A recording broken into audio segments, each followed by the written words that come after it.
এই মুহূর্তে বড় আপডেট। সবাই জানেন 1 জুন থেকে সরকারি বাস মহিলাদের জন্য ফ্রি করে দেওয়া হয়েছে। তার জন্য লাগবে স্মার্ট কার্ড।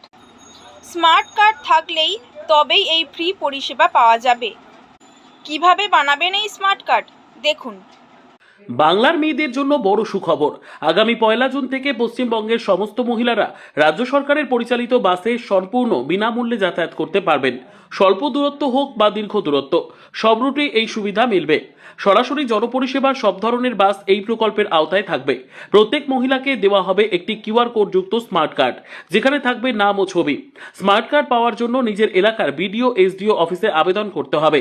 সঙ্গে লাগবে Aadhaar card, voter card, PAN card, driving licence, passport অথবা স্কুল কলেজের আইডি, সাম্প্রতিক ছবি। স্মার্ট কার্ড হাতে না পাওয়া পর্যন্ত যে কোনো বৈধ ফটো আইডি দেখিয়ে বাসে জিরো ভ্যালু টিকিট কেটে সম্পূর্ণ ফ্রি ভ্রমণ করা যাবে। নারীদের নিরাপদ ও স্বচ্ছন্দ যাতায়াত নিশ্চিত করতে রাজ্য সরকারের এই উদ্যোগ নিঃসন্দেহে এক বড় পদক্ষেপ।